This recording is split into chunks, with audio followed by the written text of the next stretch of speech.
जय हिंद। मैं हूं राजेंद्र तिवारी और आप देख रहे हैं अनब्रेकिंग दस्तक।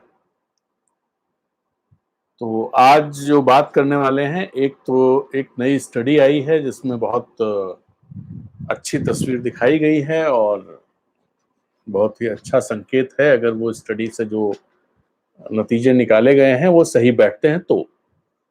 और दूसरी बात करेंगे, भारतीय जनता पार्टी के एक एमएलए ने एक बयान दिया है, उस बयान पर बात करेंगे और छोटी मोटी बातें और।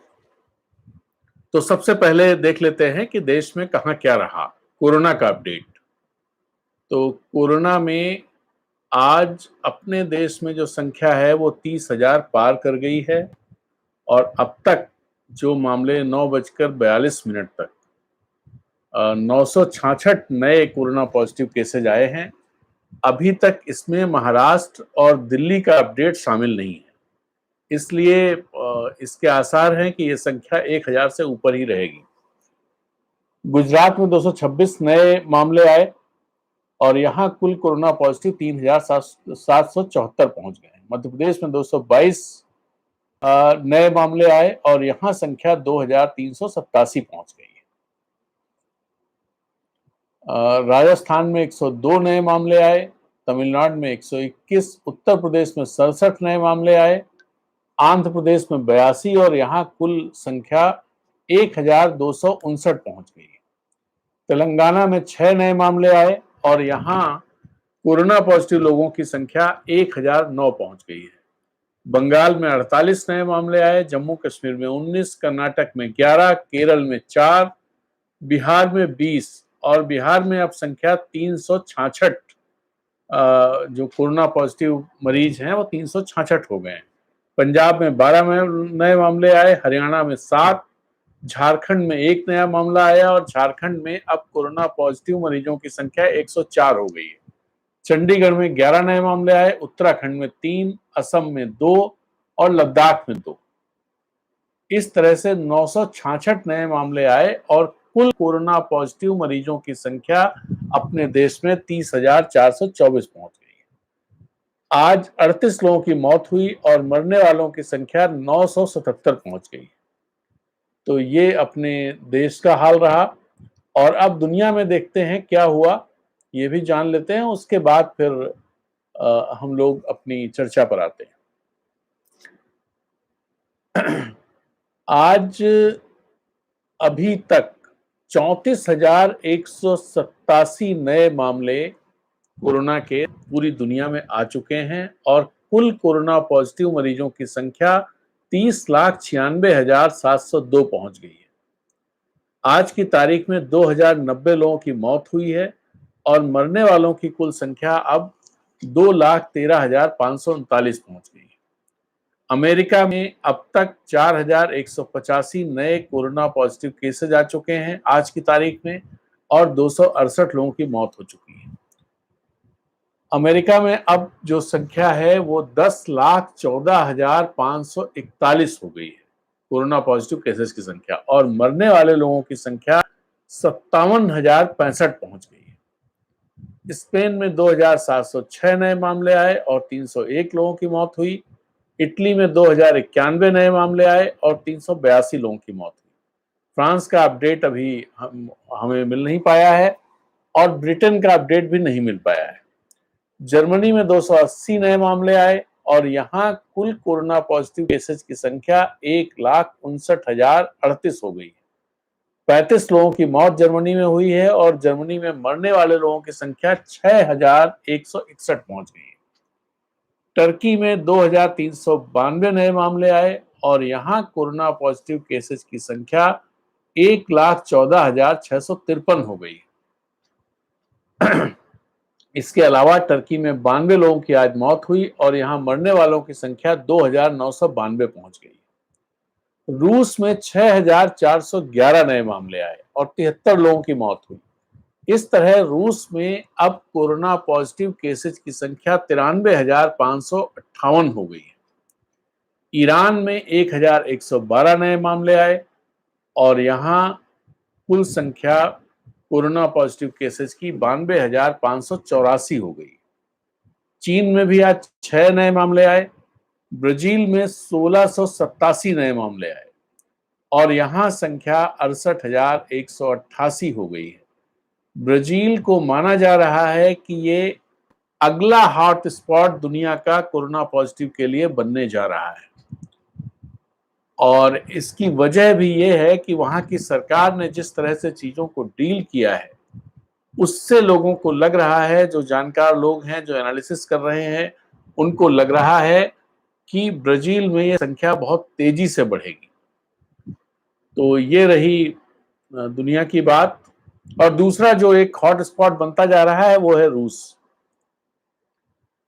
अब अपने आसपास देख लेते हैं कि कहाँ क्या स्थिति रही। सऊदी अरबिया में आज 1266 नए मामले आए और यहां कोरोना पॉजिटिव केसेस की संख्या 20,077 पहुंच गई है। सिंगापुर में 528 नए मामले आए और यहां कोरोना पॉजिटिव केसेस की संख्या 14,951 पहुंच गई। पाकिस्तान में 164 नए मामले आए और यहां कुल कोरोना पॉजिटिव केसेस 14,079 हो गए हैं। पाकिस्तान में 9 लोगों की मौत हुई और इस तरह कुल मरने वाले लोगों की संख्या 301 हो गई। यूएई में 541 नए मामले आए और यहां अब कोरोना पॉजिटिव केस 11,380 हो गए हैं। साउथ कोरिया में सिर्फ 14 नए मामले आए। बांग्लादेश में आज 549 नए मामले आए हैं और यहां संख्या 6,462 पहुंच गई है। 3 लोगों की मौत आज बांग्लादेश में हुई। इस तरह बांग्लादेश में कोरोना पॉजिटिव से मरने वाले लोगों की संख्या 155 हो गई है।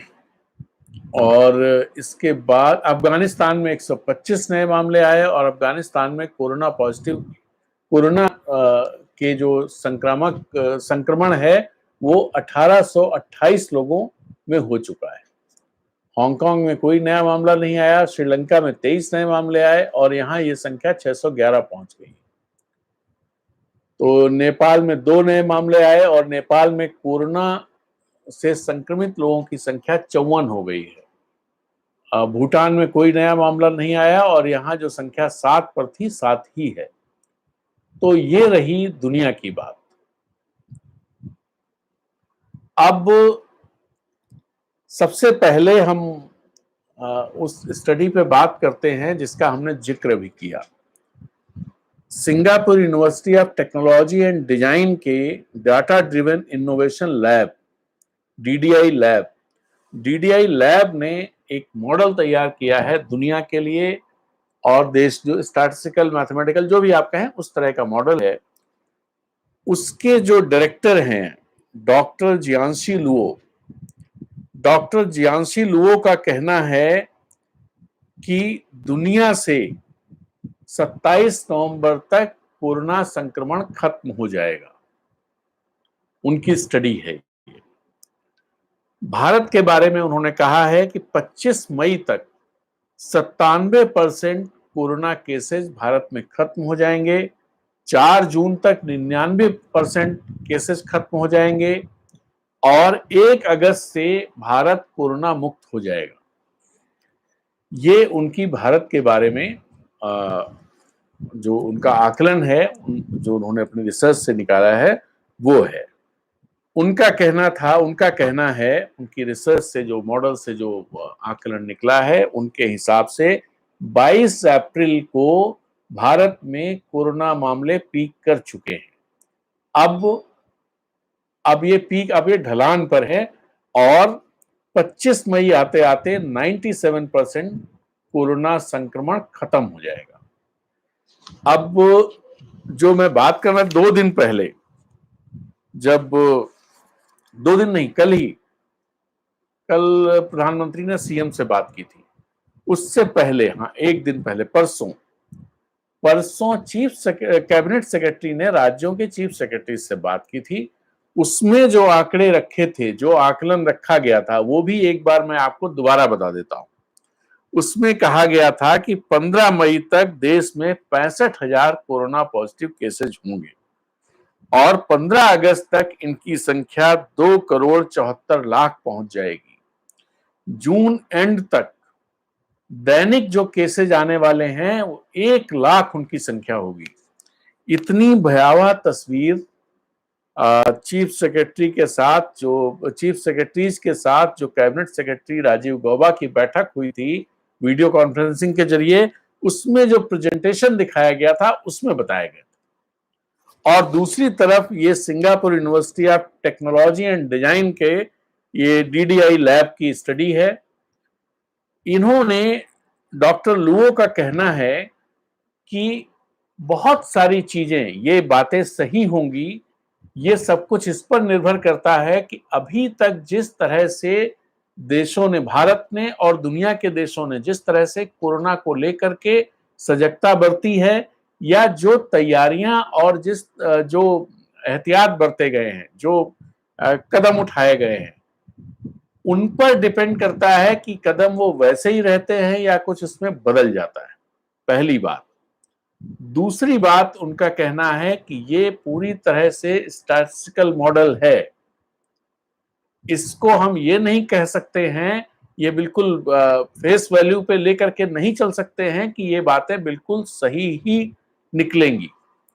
और उसकी वजह ये होती है कि स्टैटिस्टिकल मॉडल में, जैसे मान लीजिए एक कॉन्फिडेंस इंटरवल होता है या एक एरर मार्जिन होती है। मान लीजिए कि 95% कॉन्फिडेंस इंटरवल के साथ ये प्रेडिक्शंस हैं, या 99% कॉन्फिडेंस इंटरवल के साथ ये प्रेडिक्शंस हैं। 99% कॉन्फिडेंस इंटरवल का मतलब ये होता है कि जो स्थितियां हैं, जिन स्थितियों में ये डेटा लिया गया है, जिसके आधार पर प्रेडिक्ट किया जा रहा है, ये स्थितियां अगर अनंत बार बनी रहें, अनंत बार इनको दोहराया जाए, इन स्थितियों को, अनंत कहने का मतलब ये होता है, ये डिपेंड करता है केस पर केस कि आपकी स्टडी क्या है। मान लीजिए कि 10,000 बार ये स्थितियां दोहरा दी जाएं, तो उसमें 1% चांस ऐसा है कि जो ये प्रेडिक्शंस हैं वो गलत निकले। तो ये है, और उनका ये कहना था कि बाकी सब चीजें डिपेंड करती हैं, जो स्थितियां हैं, जो कदम उठाए जा रहे हैं, जिस तरह से सरकारें काम कर रही हैं, उस पर सब चीजें निर्भर करती हैं। इनका ये भी कहना है कि US, Italy, Spain, UK, France, Germany, जिन देशों में सबसे ज्यादा कोरोना का इस समय प्रकोप है, उन देशों में भी मई के अंत तक 99% कोरोना संक्रमण खत्म हो जाएगा।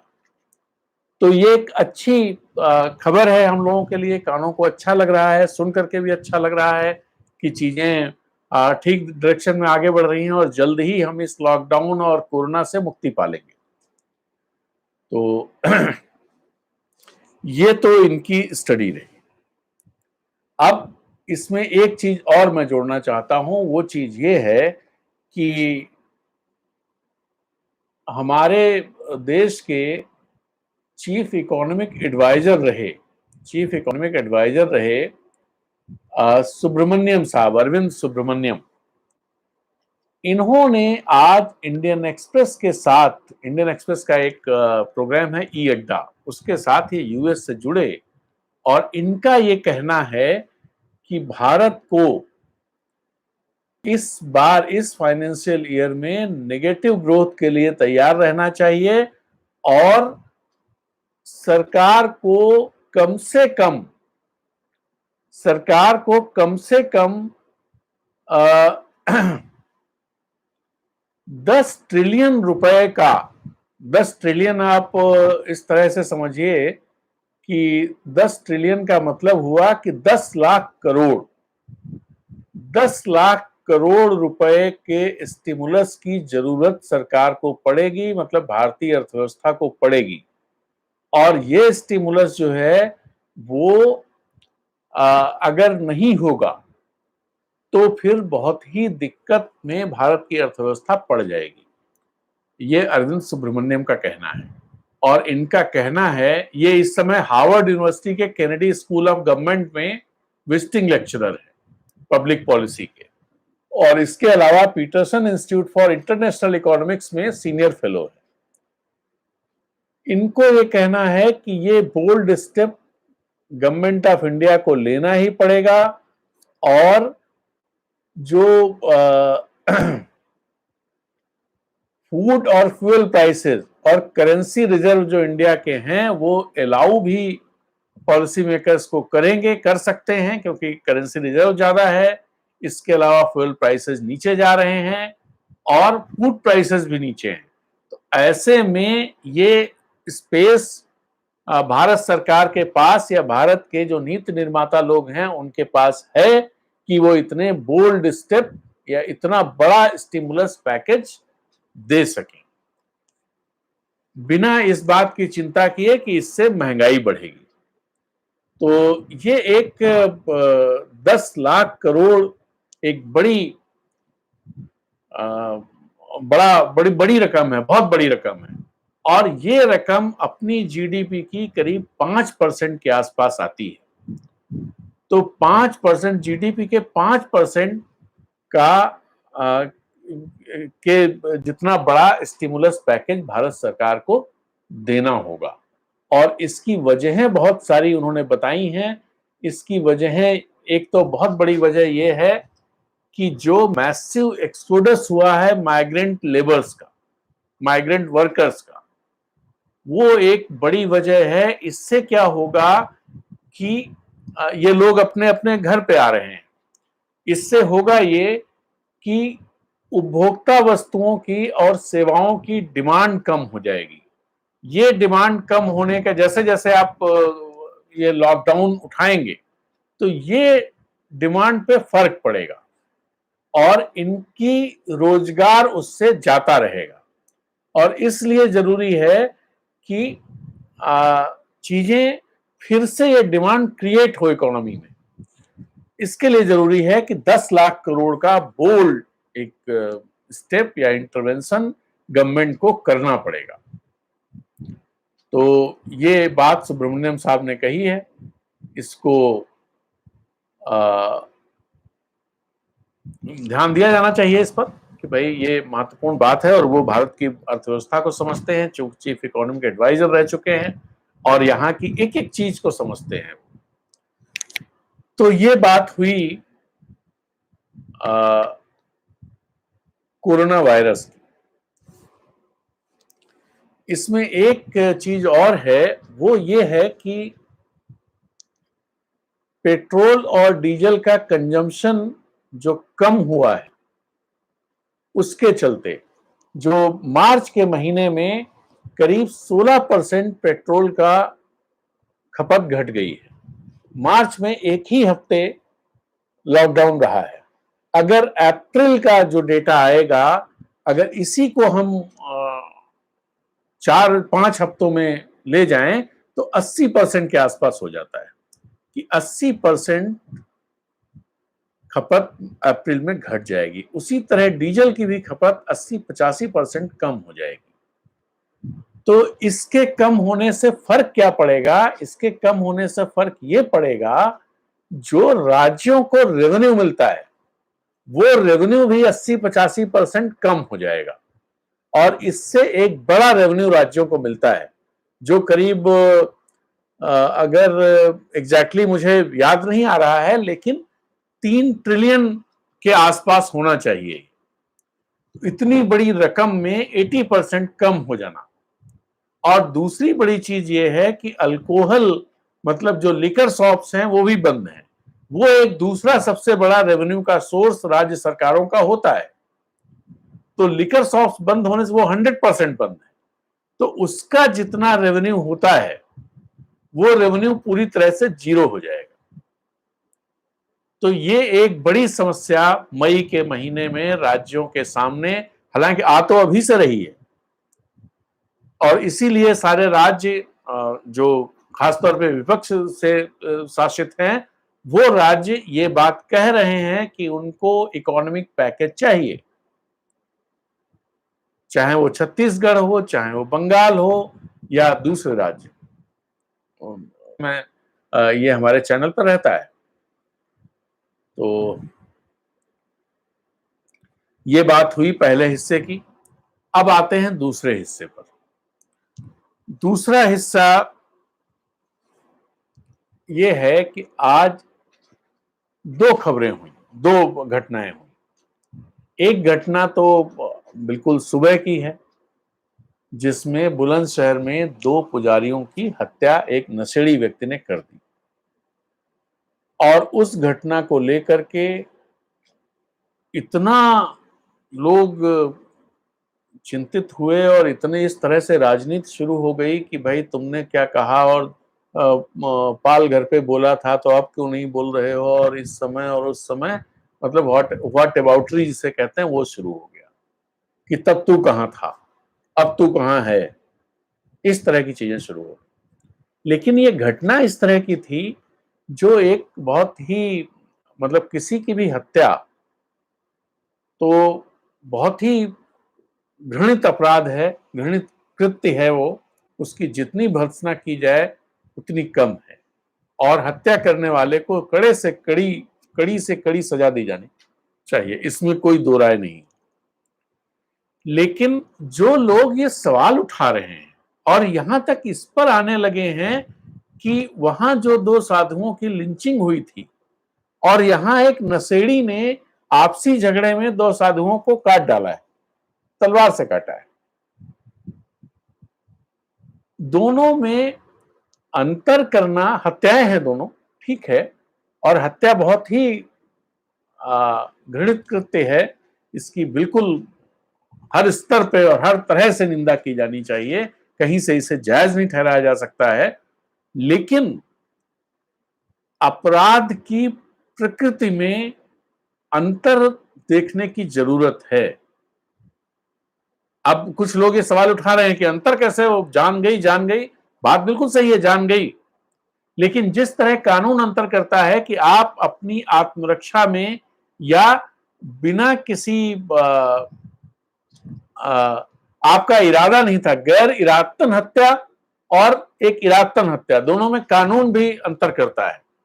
नशे की हालत में आप कोई काम करते हैं और आप होशो हवास में कोई अपराध करते हैं, इन दोनों में भी अंतर किया है, कानून में होता है। तो इस चीज को समझना चाहिए कि ये कोई राजनीतिक हत्या नहीं है, इसके पीछे कोई राजनीति प्रथम दृष्टया नहीं दिखाई दे रही है, और अगर कोई होगी तो योगी आदित्यनाथ जी की सरकार है। वो इस बात की सब लोग तारीफ भी कर रहे हैं कि सुबह सुबह उन्होंने पूरा संज्ञान लिया और डीएम को और एसपी को सबको वहां भेज दिया और कहा मुझे अपडेट करो, और सब हुआ, और जिस आदमी जो हत्यारा है वो पकड़ा भी गया। हत्यारा उस समय भी नशे की हालत में था, मुरारी नाम का एक बंदा है, उसे जिस गांव में ये हत्या हुई उससे 2 किलोमीटर दूर दूसरे गांव में पकड़ा गया। तो लेकिन जो अभी तक उस तरह की बातें चल रही हैं, कितने वीडियो, कितनी बातें, कितने ट्वीट, कितने फेसबुक, ये सब चीजें, और ये जिम्मेदार लोग जो अपने को कहते हैं कि हम निष्पक्ष हैं, हम देश की बात करते हैं, हम समाज की बात करते हैं, वो लोग ये सब बात कर रहे हैं।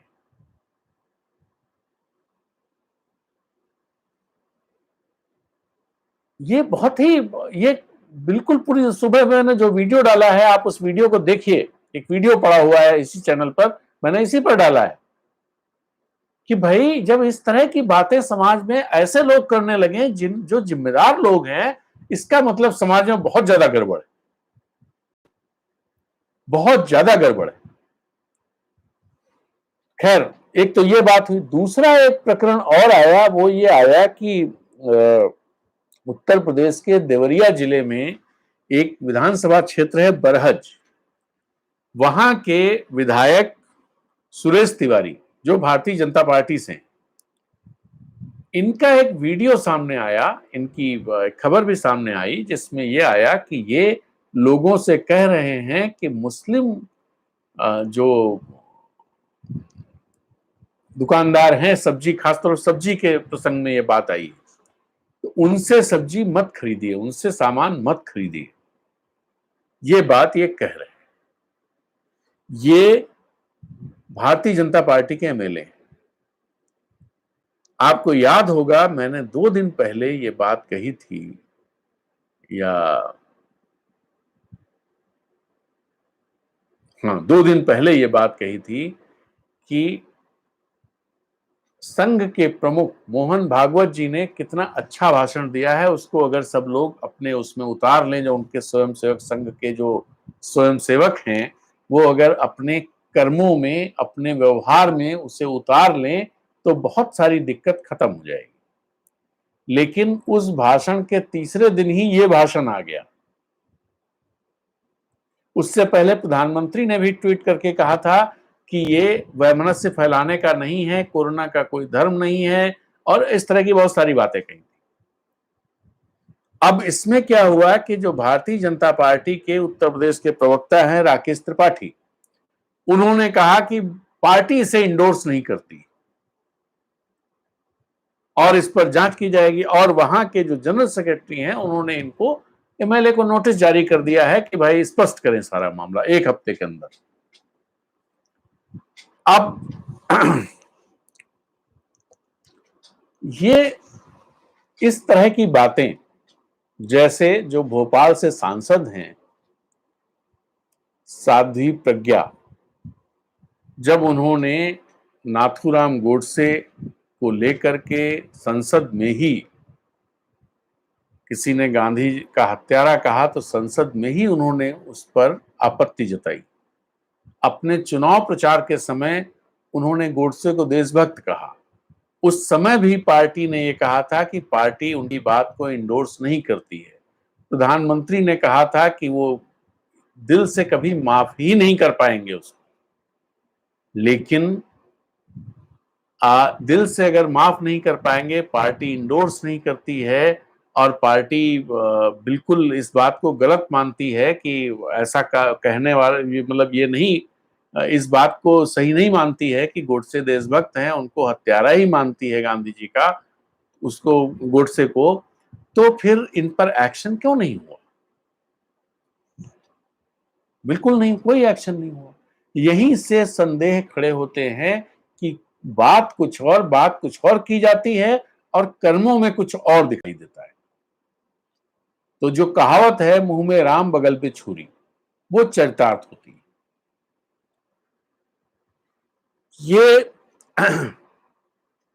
चीजें अगर हमारे एमएलए इस तरह की बात करने लगेंगे, हमारे सांसद इस तरह की बात करेंगे, तो जो घटनाएं सामने आती हैं, जिनको मीडिया इस तरह से दिखाता है कि एक समुदाय के लोगों ने हमला कर दिया, ये कर दिया, वो कर दिया, तो क्या ये सब जो इस तरह के भाषण हैं, इस तरह की बातें हैं, क्या इनसे उन लोग, उस जिस समुदाय के खिलाफ ये बातें हैं, मुस्लिम समुदाय, सीधी सी बात है, क्या मुस्लिम समुदाय का जो आम आदमी है, आम लोग हैं, उनके मन में, उनके दिल में, उनके दिमाग में क्या एक संशय का वातावरण नहीं बनेगा सब चीजों को लेकर?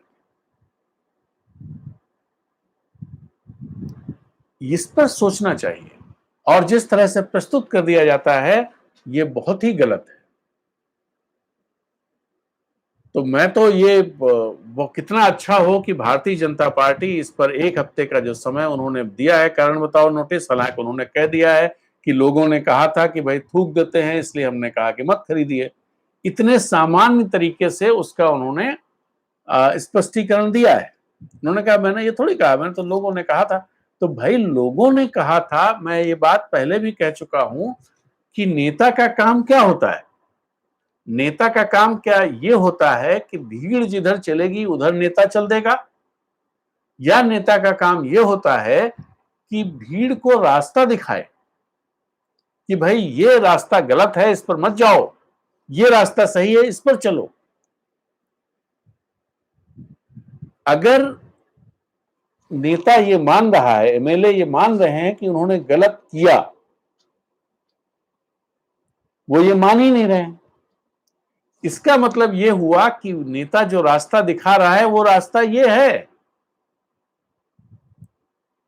और इस रास्ते से, इस रास्ते पर चलने से देश और समाज का कोई भला नहीं होने वाला है। जो अभी सोचा जा रहा है कि साहब, जो दुनिया का इकोनॉमिक ऑर्डर जो चेंज होने की बात हो रही है, जो ये हो रहा है कि जो दुनिया का मैन्युफैक्चरिंग हब चाइना बना हुआ है, वहां से शिफ्टिंग इंडिया हो जाएगी और बहुत सारा इन्वेस्टमेंट यहाँ आ जाएगा, बाद में ये सब बातें धरी की धरी रह जाएंगी। क्योंकि कोई भी ऐसे देश में इन्वेस्ट नहीं करना चाहेगा, कोई भी इन्वेस्टर, कोई भी इंडस्ट्रियलिस्ट, कोई भी कंपनी, जहां पर इस तरह के वैमनस्य की खाई बढ़ती जा रही हो, जहां पर आपसी जो एका होनी चाहिए जिस समाज में वो ना हो, उन जगहों पर लोग अपना पैसा लगाने से पहले 100 बार सोचेंगे। और भारत उसी दिशा में इस तरह बढ़ता हुआ इस समय दिखाई दे रहा है।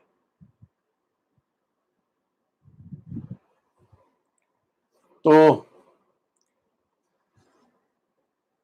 ये दूसरी बात मेरी खत्म हुई, और इसके साथ ही मैं आपसे एक बार फिर ये गुजारिश कर लूं कि अगर आपको हमारा ये वीडियो अच्छा लगता है या हमारे वीडियो अच्छे लगते हैं, हमारा लाइव शो अच्छा लग रहा है, तो आप इसे अभी अपने सोशल मीडिया प्लेटफॉर्म पर, जब मैं ये चलिए कोई और नया कमेंट नहीं है, तो आप लोग अपना ध्यान रखिए और कोरोना से बचने के जितने भी एहतियात, जितने भी तौर तरीके, जितने भी दिशा निर्देश सरकार बता रही है, उन सबका अक्षरशः पालन कीजिए। और वही हमारे हित में है, वही हमारे परिवार के हित में है, और वही समाज के हित में है। और एक लाइन में फिर एक गुजारिश कि भाई आप हमारे अनब्रेकिंग को दूसरे लोगों से कहिए कि उसे सब्सक्राइब करें, और हमारे वीडियोस को अपने सोशल मीडिया प्लेटफॉर्म पे ज़्यादा से ज़्यादा शेयर कीजिए, और व्हाट्सएप पर ज़्यादा से ज़्यादा लोगों तक फॉरवर्ड कीजिए। इसी के साथ हम अपनी बात खत्म करते हैं। कल सुबह फिर मिलेंगे 10 बजे। तब तक के लिए गुड नाइट, शब्बा खैर, शुभ रात्रि, जय हिंद, वंदे मातरम।